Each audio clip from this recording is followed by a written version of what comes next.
Thanks, Meg. I'm so excited to be here. And Cheli, thanks for joining us. Thanks so much for having me. Yeah. Well, and I'd love to hear, just dive right in and hear about, what's the mission of Mocha Moms and, what was the genesis of the organization? I would love to tell you. The mission of Mocha Moms is to support and inspire and educate mothers of color. However, we do not discriminate. All are welcome to join us. We don't discriminate on the basis of age, race, gender, religion, socioeconomic status, or any other demographic. But that's who we are now. But we started in 1997 as a support group for Black at-home mothers. Now, there's something you need to know about that. We identified as being at-home mothers. However, the Census Bureau would not have labeled us as at-home mothers because many of us, including myself, we actually were employed outside the home for pay while we considered ourselves to be at-home moms because we had altered our career path so drastically. Now, we have, remember now, 1997, we didn't have Zoom. Telework did not look like this. If you were working from home, most likely you were selling Avon, Mary Kay, or Tupperware, right? I mean, that was like the Stone Ages in terms of the internet and anything else. So many of us changed our career paths significantly in order to devote more time to our families. But we actually had a foot in the employment circle. Now, I never say moms who work versus moms who don't work. I never say that because all moms work. It's just that some moms get to work at home for free, and that's all they get to do. And then others get to work either at home or outside the home for money. But all moms work. I just want to put that out there right there.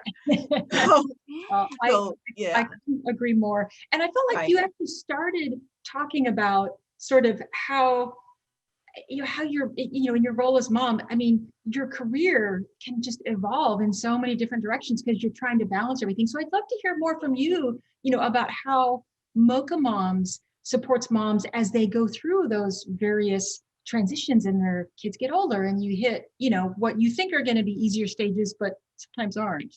Right. Well, I wanted to just also mention before I hit that point is that Sure. in the 1990s, people don't remember this, but there really was a sense that women who are highly educated were spending more time at home and were becoming at-home moms. And so it was a sort of a new thing. Moms clubs was created in that time. MOPS, which is Mothers of Preschoolers, that was also created in the 1990s. But those clubs did not really have any Black women. Black women weren't represented in those clubs. So we, Mocha Moms, we started our own club. And we were trailblazers because traditionally, historically, Black women were absolutely not allowed to leave the workforce in order to spend the majority of their time taking care of their own families. So we were absolutely trailblazers. And I wanted to let you know, we had and still do, we host meetings. We host weekly meetings. Moms and their children would come out and have fun and meet around the water cooler during the workday of the at-home mom. All chapters were required to perform community service. And once a month, the moms got together without children and had a moms only event. And that was basically the programming that we had. In 2006, we transitioned because we noticed that many of our members were returning to the workforce. Technology changed. And so the lines of work, quote unquote, employment, work and home blurred completely. So we realized that we needed to say we are supporting moms, no matter what their employment status was. And so that's why now we say we are for moms, regardless of employment status. So in terms of to answer your question, in terms of the stages and phases of motherhood, there are so many. There's so many. And moms really need support throughout every single stage. And everyone knows, okay, the newborn stage, you're not sleeping, you want them to sleep through the night, you want them to latch on, you want them to breastfeed, and you have all of that, and you're weaning and you're thinking about that. In the toddlerhood stage, there's a lot of potty training, right? And so a lot of moms need support because they are raising their families hundreds or thousands of miles away from their own moms. Yeah. And from their own siblings, and from their childhood friends. We live in such a mobile society that moms just don't have the support that they need at all. So you have these young moms coming in and they just don't know anything, and we want to support them and give them help. But also the preschool and the early elementary stage is a difficult stage as well. You're talking about the foundations of learning. You're wondering whether or not the children are ready to learn, ready to read, ready to write, ready to do math. You know, you're concerned about your educational choices. And then you have the middle school years and the high school years. And you're talking about college, and you're wondering what AP courses the kids should take. You're worried that your child is not tracked back in middle school to take the AP courses. You're worried about, there's a thing that we talk about in fourth grade, the Black boys, they drop off. There's a time in which the Black boys it's very difficult for the Black boys to continue to succeed. And so you're worried about that fourth grade, fifth grade transition. A lot of things go on. And so the parents need support. Now, but what's really great, and I'm excited about this, it was my idea. We opened a new network called Mocha Moms with adult children. And these are the Mochas who have children who are in college, who are young adults, who may be getting married, having children of their own. And then you're entering that empty nest season, and that's a whole thing. And then you have that elder care season. And I'm in that. I'm in the sandwich generation. I've got my 10th grader, but I've got my 90-year-old mother living with us, and she's got dementia. So, hey, I've done it all, got it all. Yeah. Well, and I think you made me think of something really interesting when you said that, and kind of went through all the, the different seasons. If you could go back and give your new mom self some advice, what would that be? I would probably tell her to slow down and enjoy the journey, because it really does go by very quickly. I would tell my young self that a lot of the stuff that you're worrying about probably doesn't matter too much at the end of the day. And you just need to just be as joyful as possible in this journey, because you're only going to go this way one time. And so you need to be mindful of everything that you're doing. You need to take lots of pictures, take lots and lots of pictures. I would tell her not to post the pictures. I was not really much of a poster. I'm not really a Facebook kind of person, but I do know that a lot of people take a lot of pictures nowadays, and they're always posting and showing. But I would say, you know what? Take a lot of pictures and savor them yourself. Put them in your scrapbook yourself, and go through those pictures. Like that, take them, and then take once a week or once, every 2 weeks, and go back through the pictures and relive all of those moments. And I would tell myself to make special moments for your children and for yourself, and to make traditions. And I have to tell you, I've done a lot of that. I've been very, very intentional about my parenting, very intentional about the type of things that we do as a family. Like, for instance, we just had Easter here. And so, we're still in the middle of COVID. Okay, what do you do? But guess what?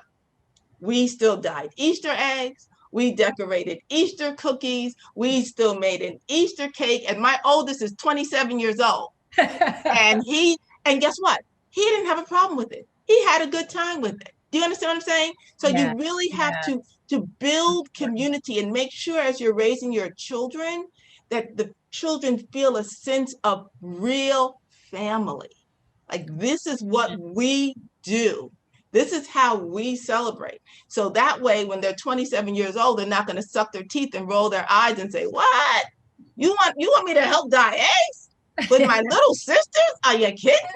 No, they're going to be okay with that and say, okay, let's go.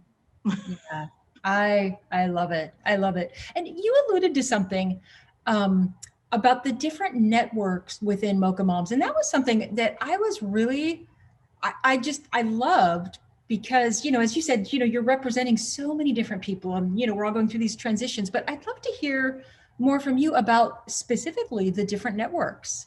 Absolutely. We love the networks. I love the networks. I'm going to tell you, the very first network we had was I guess you'd call it the Tweens and Teens Network. That's our new name for it. But back when we started it, it was called Home Alone, and it was for the Mochas who were at-home moms primarily, but all of their children were in school all day, every day. So they were home alone. So that was the Home Alone Network.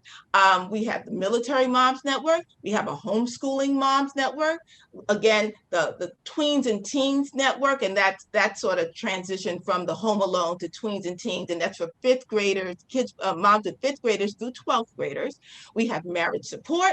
We have the Mochapreneur, and we've got about 300 of those. And those are moms who work from home, basically own their own businesses. They own home-based businesses, and they're self-employed. And we've got, like I said, over 300, and they do the most amazing things. They're developing, you know, products to sell online, and they have all of these wonderful technological knowledge and know-how to do this. And then, of course, we then have the Mocha Max as well, which is, you know, the Mocha Moms with adult children. And I'm part of that network. And I'm telling you, we just had a fabulous sip and paint, you know, virtual sip and paint, book club, all of that stuff. And all of our chapters have wonderful programming, even throughout the pandemic.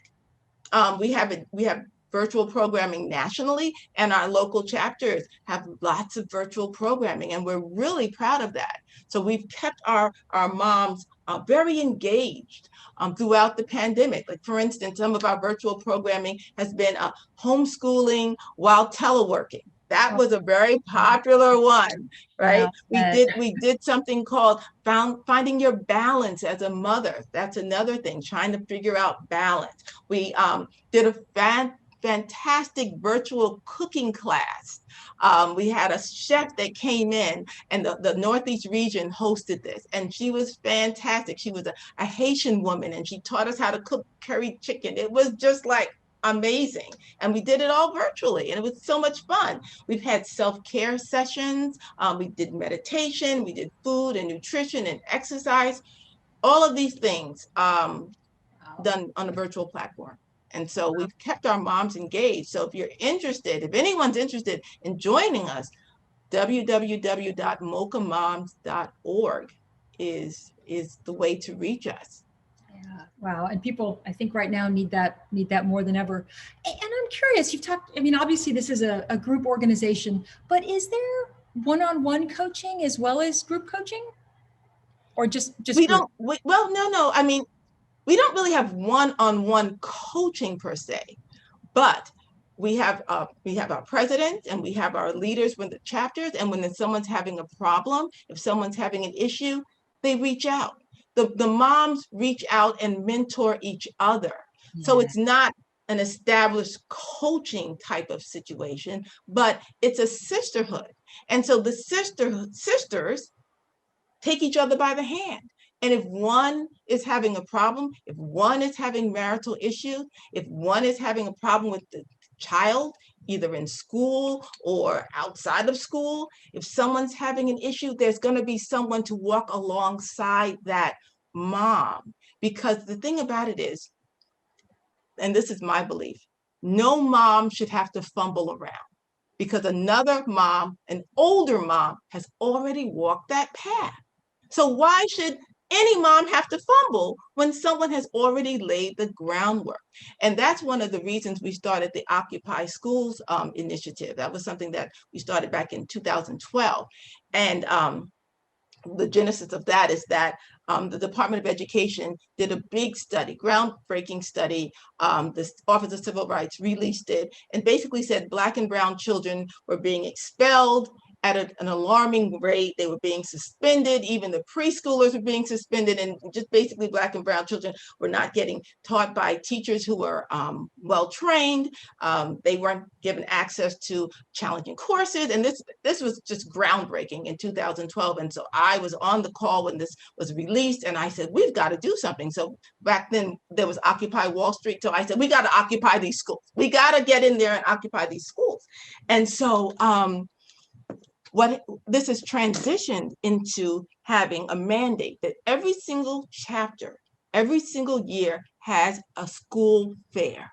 And it could be as simple as every member comes to someone's house or joins on a Zoom call and says, my child goes to this school, we really like it, this is why we like it, this is how much it costs, or this is how you got in, and I recommend it. Or I had to pull my kid out of this school because of this, this, and this. And so just bringing all the information and knowledge in the community, bringing it together. So the mom with the 2-year-old or 3-year-old who's trying to figure out what to do about preschool or what to do about first grade or second grade will have the wisdom.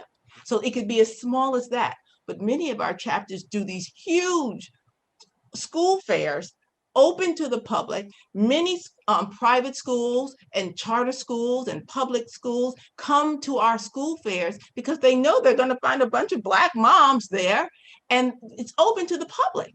And so people are able to learn about all the schools, public schools, parochial schools, private schools, charter schools, home schools, boarding schools. Wow. All of that happening at our school fairs.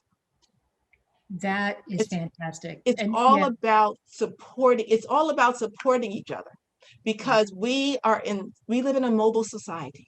We live in this society. So many ills could be like solved if we lived multi-generationally. Like if we all just stayed, just stayed where we were born. And then the parents, when they got old, they'd have someone there. When people had babies, there'd be a lot of people on hand to support in the before school and after school care. There would just be so much help.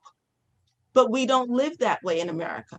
We leave our families of origin and we go 1,000 miles and put our little stake in the ground, and it's our little nuclear family that has to just survive.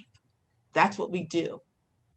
And then, everything's an upheaval, and I did it myself. I'm from New York. I'm living here in Maryland. Yeah. Well, sometimes we don't have that choice, but I mean, to your point, then when you land in that new place, you got to find that support network, and absolutely, that's where you come in. And absolutely. And that's why I love Mocha Moms. I really do. I really love the fact that someone could move out of Maryland, move to California, move to Texas, move somewhere and say, I don't know what to do. I need a pediatrician. I need a dentist. I need all of this. Knock on the door of the Mocha Moms chapter and say, hey, I'm here. I'm here. And you don't have to be sponsored. You don't have to be invited to Mocha Moms. You just show up and join, and you're welcomed. And that's sisterhood. Yeah. Sisterhood, support, and service. That's what we're about. That's what we strive to do. At its core.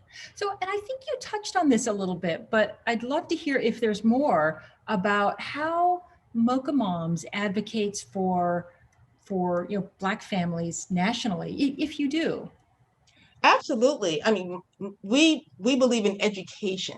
So much of the time we are educating families, mostly moms, about how to advocate for their own children. So let's say your child has a special need and needs, special education, then we're going to have a series on how to deal with an IEP, how to read an IEP. And that's teaching advocacy all the time. We also had, I guess maybe about 6 months ago, we had a virtual event, a national virtual event in which we talked about raising Black children in, in America, in America, and in a place that they have a target on their backs. Do you understand what I'm saying? So what it's like to do that, how to help our children navigate through a world that's simply not friendly toward them, and talking to our children about racism. We had a forum on that.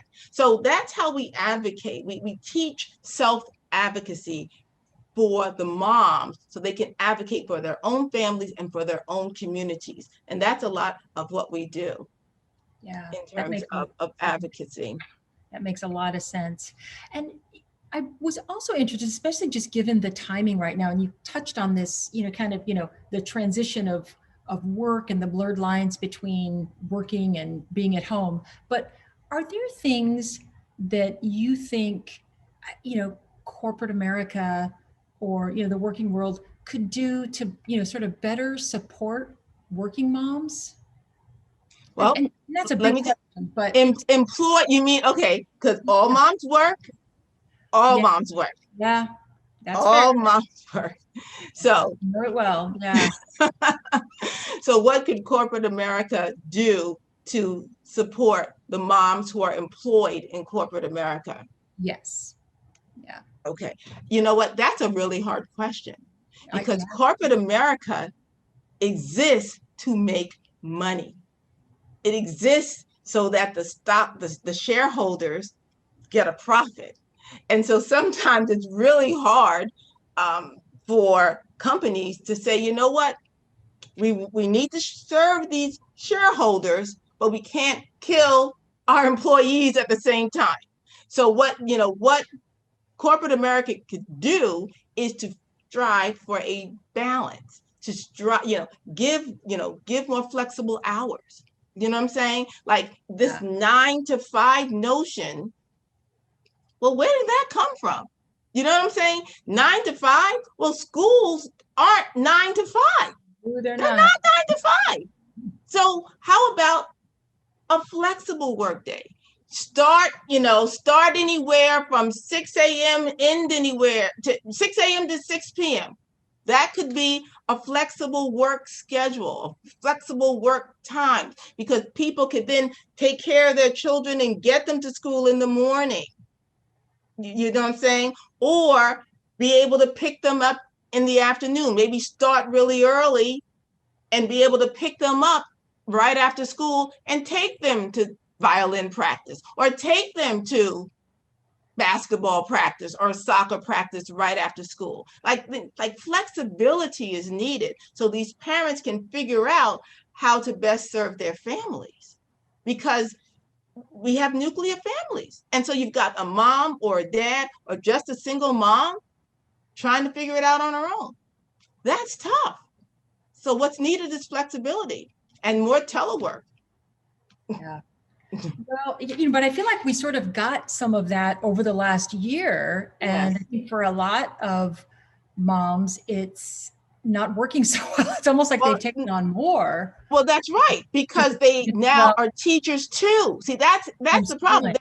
The school-age children, you think you get them to school or get them off to school. Okay, learn at school. Oh, guess what? No. Now they're homeschooling too, because guess what? Homeschooling is a job. Homeschooling is a real job. And now everyone really appreciates those teachers. Now everyone really appreciates the fact that homeschooling is a job. I homeschooled my first child, I guess through early elementary school. So I've been there, done that. I know that's a real job. And if you're going to take it seriously, and if those children are really going to learn, you got to be all in. And so you can't work and homeschool, work and really? Yeah. No. Yeah, I know. My heart breaks for the parents who are going through it right now. My kids are teenagers, thankfully, but I shudder to think what that would have been like when they were in elementary school. I don't know. I can't even, I have a 10th grader. Thank goodness she's a 10th grader. She, you know, she can read, she can write, she can do everything she needs. You know, I'm not teaching her ABC. Yeah. You know, Yeah. she can learn pre-calculus on her own. You know what I'm saying? Wow. Well, you gave the URL for Mocha Moms, but I'd love to sort of reiterate, you know, are there other places where people can learn more about Mocha Moms and maybe learn more Absolutely. about you as well? I mean, I think Oh, you have sure. an amazing bio. Absolutely. www.mochamoms.org. We have about 70 chapters in 19 states. So we are pretty much all over. I'm on LinkedIn, Cheli English-Figaro. I'm on LinkedIn. I'm not real big on social media, but I am on LinkedIn, so you can find me there. So, but again, www.mochamoms.org. And you can join, or you can join, like, you don't have to join. By the way, you don't have to join a local chapter. You can join as an at-large member, and then you can get all the benefits of what the national office is offering without having to find a local chapter in your area as well. So is that all the virtual programming? All the virtual programming. We have a newsletter that goes out weekly. So yes, absolutely. So if you were part of a local chapter, you'd get all the local chapter stuff too. Well, I will definitely be joining, and it's been an absolute pleasure. Thank you. Great. Thank you so much for having us.